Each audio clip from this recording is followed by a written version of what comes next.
Hello, mambo, hujambo. Karibu sana katika Kiswahili Kingdom. Na leo nataka kuongea kuhusu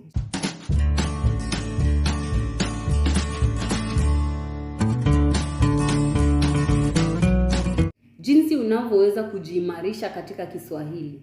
How you can improve yourself in Swahili. Na nataka kuongea kwa Kiswahili, halafu maneno ambayo nitakayoongea yataandikwa hapo maandishi madogo. Sasa wewe usikilize, na kama hautaelewa kitu, jaribu kuangalia kwenye maandishi. Kitu ambacho ninakuomba, usianze kuyaweka maneno haya kichwani ukia translate kwenye Kiingereza. Ukiyatoa kwenye Kiswahili una translate kwenye Kiingereza. Acha tuanze. Jambo la kwanza, don't translate in your head. Usitranslate kichwani. Hii ni mojawapo ya makosa ambayo wanafunzi wengi wanafanya. Wakisikia kitu wanaeka kichwani alafu wanairegesha kwenye lugha yao ya mama ili waweze kuongea vizuri. Kwa mfano, acha tutumie sentensi kama hii. Mimi naenda kazini. I'm going to work. Acha niweke kwenye Kiingereza alafu ni translate tuone venye itakuwa. I'm going to work. Sasa mtu atakuja aseme going ni kuenda, to work, to ni kwa, and then work ni kazi. Mtu atakuja aseme mimi naenda kwa kazi. Ndiyo, sentensi hiyo si mbaya, lakini si hivyo wanavyoongea Wanaswahili. Hao husema mimi naenda kazini, si mimi ninaenda kwa kazi. Ndiyo, hiyo sentensi ni sawa, lakini hiyo sentensi ni ya kitabu. Si ya kuongea. Mimi ninaenda kazini. Mimi ninaenda kwa kazi. So inafaa useme mimi naenda kazini. I'm going to work. Hivyo ndo watu wanaongea. Usitumie lugha ya kitabu kuongea. Tumia lugha ya kitabu kuandika, na lugha ya kuongea tumia kuongea. Sawa sawa? Jambo lingine la pili. Sikiliza kwa makini Wanaswahili wanavyoongea. Usianze kutia fikra zako ukisema hivi ndio Wanaswahili wanaongea, hata mimi nitaongea hivi. Na kumbe hata hujasikiliza. Utasikilizaje? Kwanza, kuna video nyingi sana za watu ambao wanaongea Kiswahili kwenye YouTube. Hapa tu mtandaoni kwenye unaangalilia hii video. Nenda ukaangalie somo zuri ambalo ungependa. Pengine ni upishi, pengine ni mavazi, pengine vitu vingi. Nenda uangalie, fuatilia hiyo chaneli yao, angalia venye wanaongea Kiswahili, angalia venye watu wawili wanajibizana katika Kiswahili. Sio kusema eti venye wanaongea katika Kiingereza au Kihispania ndo wanaongea katika Kiswahili. Hapana, tuna mila tofauti. Sawa sawa? Sasa wewe angalia uone venye Waswahili wanaongea wenyewe kwa wenyewe ili pia wewe uweze kujua. 3. Hili nitakwambia bure. Unahitaji Kiswahili kingi sana. Wacha kwanza tupige hesabu. Mswahili, mtu ambaye amezaliwa Kenya au Tanzania au nchi yote ambayo wanaongea Kiswahili, amepata Kiswahili kwa miaka mingapi?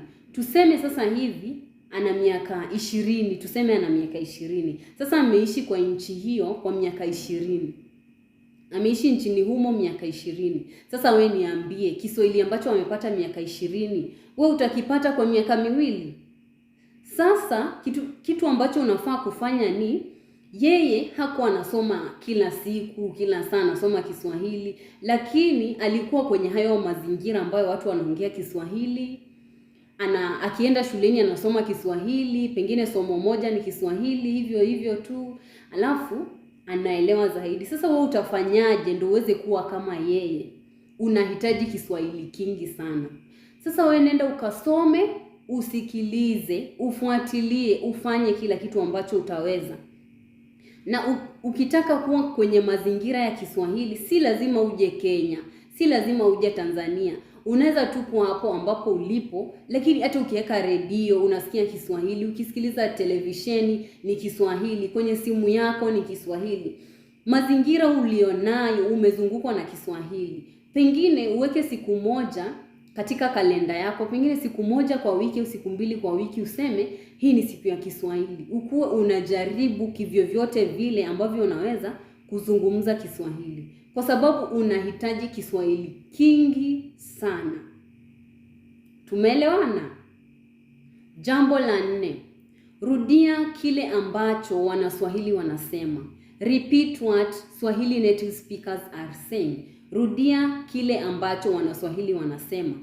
Kwa nini nakwambia hivi? Why am I telling you this? Kwa sababu watu wengi sana wameweka Kiswahili chao kwenye fikra. Hawako kwenye dunia ya Kiswahili ambapo humo ndani watu wanaongea Kiswahili. Hao Kiswahili chao kinafikirika. Hao wanaona tu hivi ndio unafaa kuongea Kiswahili, sasa wanaongea hivyo. Usiongee Kiswahili kilicho kwenye kitabu. Kiswahili ambacho kiko kwa kitabu ni cha kusoma, si cha kuongea. Sasa wewe nenda uangalie venye Waswahili wanaongea. Rudia matamshi yao, uone venye wanaongea. Jaribu na ujaribu, jirekodi, jisikilize. Unaweza hata kutafuta rafiki ambaye ni Mswahili, mtumie hizo rekodi. Muulize unafanyaje? Unaongeaje? Mwambie pia ajaribu kuongea mambo ambayo umesema, uone kama mnaongea mpo sawa, kama mko pamoja ama hampo pamoja. Sawa sawa? 5, na nitazidi kusisitiza hii. Unahitaji Kiswahili kingi sana.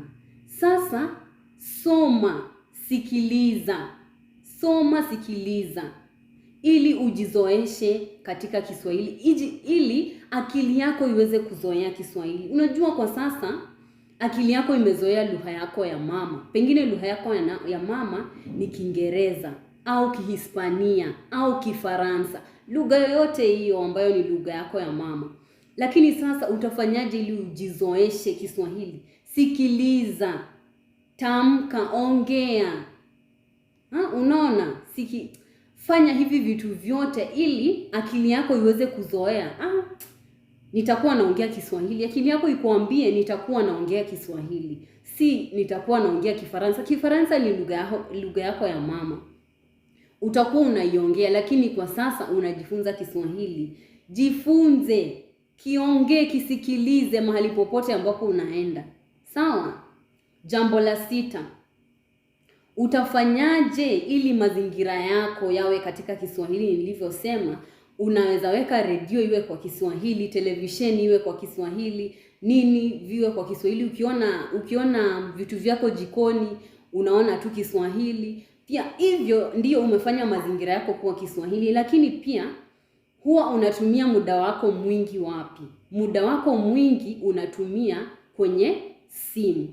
Muda wako mwingi unatumia kwenye simu. Nalijua hilo. Unatumia muda mwingi kwenye simu. Sasa nenda kwenye hiyo simu yako. Angalia ni app gani unaipenda sana. Alafu hiyo app ibadilishe kwenye Kiswahili. Sasa utakuwa unaona, unataka kuona kitu, unatamani kuona kitu, lakini kimeandikwa kwa Kiswahili. Sasa itakulazimisha uanze kufikiria katika Kiswahili. Sawa sawa? Jaribu kufanya hivyo uone. Hata mimi nilibadilisha app zangu zingine. Kuna app ambazo ziko kwa Kihispania, app zingine ziko kwenye Tagalog, kwa sababu nilikuwa nataka akili yangu iingie hapo ndani. Sikuwa nataka hayo mazingira, na sikuwa naweza kwenda Uhispania, sikuwa naweza kwenda huko Philippines. Sasa ningefanyaje? Nilibadilisha mazingira yangu. Pia wewe unaweza kubadilisha mazingira yako. Tunaelewana? Jambo lingine, weka Kiswahili katika maisha yako ya kila siku, your daily life. Weka Kiswahili katika maisha yako ya kila siku. Kama nilivyosema, umeweka redio yako katika Kiswahili, TV yako iko kwa Kiswahili, simu yako iko kwa Kiswahili. Ukienda chumbani unaona vitu kwa Kiswahili, vitu vingine unaweza tumia hii vitu vinaitwa stickers. Sijui hata vinaitwaje kwa Kiswahili, nishasahau. So vinaitwa stickers. Unabandika, lakini uchukue stickers ambazo hazitaharibu vitu vyako. Unabandika mahali, unasema hii ni mbao, hii ni kitanda, hiki ni kitanda, hii ni bilauri, hii ni, unaweka tu vitu. Sasa unaona tu Kiswahili mpaka unafurahi tu wewe mwenyewe. Jaribu, mimi nishafanya hivyo na nina furaha sasa hivi kwa sababu kila kitu kwa kilichopo karibu nami, mazingira yangu naweza kisema katika lugha nyingine ambayo nasoma. Kwa nini? Kwa sababu nilikuwa nabandika hivyo vitu. Hata wewe jaribu kubandika uone, ili uweze kufanya maisha yako ya kila siku yawe katika Kiswahili. Jambo lingine, ukisikia kitu chochote ambacho hukuwa unajua na kimekufurahisha, tafadhali kiandike. Ukisikia kitu chochote ambacho hukuwa unakijua alafu kimekufurahisha, tafadhali kiandike. If you hear anything that you didn't know and it has pleased you, please write it down. Tafadhali kiandike. Kwa sababu unajua akili yetu inaenda na vitu ambavyo vinatupendeza. Ukipenda kitu hakitatoka akilini, lakini usipopenda kitu kitatoka tu akilini. Sasa unaona, unaweza tumia njia hii. Kama unapenda kitu, kiandike chini, alafu uambie akili yako hii ni hii na hii na hii na nimependa hiki kitu. Sasa akili yako itakuwa inafikiria tu hapo, utaweza kusahau kirahisi. Na ukimaliza siku 9 ukiwa nacho bado akilini, hautasahau tena. Niamini, hautasahau tena. Jambo lingine, jiongeleshe mwenyewe katika Kiswahili. Utajiongeleshaje? Rahisi. Simama mbele ya kioo. Stand in front of a mirror. Simama mbele ya kioo, anza kujiongelesha. Mimi naitwa Koni, mimi ninatoka Kenya, mimi ni mfupi, mimi unasema kila kitu, jiongeleshe. Anza kwa kusema wewe ni nani, jitambulishe, maumbile yako, unakaaje, unapenda vitu gani, jiambie kwenye kioo. Alafu ukishajua kujitambulisha, sasa utaanza kujua kutambulisha watu wengine. Mtu wa pili uende kwa wewe. Uanze kusema huyo mtu ambaye ako kwa kioo. Wewe unaitwa Maria, wewe ni msichana, wewe una macho makubwa. Useme vitu ambavyo vitu vingine unaweza cheka, vitu vingine unafurahia. Kama nilivyokuambia, akili inapenda vitu vizuri, vitu ambavyo vinakupendeza. Sasa ukifanya kitu na useme kinakupendeza, akili yako itachukulia tu kinakupendeza, au vipi? Umeelewa? Jambo la mwisho. Tumia hilo neno jipya ambalo umelipata katika sentensi yako ili ufanye mazoezi. Hili jambo wanaliona na mwanafunzi wangu mmoja anaitwa Rugari. Rugari, unafanya kazi nzuri sana. Sasa hii unatumia neno jipya ambalo umeona katika sentensi yako ili uweze kuzoesha akili yako. Unajua akili yako inahitaji mazoea, si eti ukikaa tu hapo ndee akili yako itaanza tu kushika maneno, inashika maneno. Hapana, akili yako si sumaku bana. Akili yako si sumaku. Sawa? Tafuta maneno, tumia, endelea, fanya kazi na uonyeshe akili yako unaipenda hiyo kazi. Na pia akili yako itaona unapenda hiyo kazi. Sawa? Na itachukulia tu hayo maneno. Asante sana kwa kuangalia video hii au kwa kutazama video hii. Natumai umefaidika hivi ama vile au hapa na pale. Na vile nimeongea kwa Kiswahili nimeweka maandishi ya Kiingereza hapo chini, unaweza kuangalia. Na ukifanya hivi vitu najua utafanikiwa kwa sababu mimi nimefanya hivi vitu na vijua. Na nikianza kusoma lugha nyingine nitatumia tu hivi vitu kwa sababu najua vitanisaidia. Sasa hii ni story yetu ya Kiswahili ya kila Jumapili. Kama umeipenda, hebu bonyeza hicho kidude kinakaa hivi na unaweza kusema kitu hapo chini, na pia usisahau kujiunga, usubscribe. Na tuonane tena siku nyingine. Kwaheri, bye.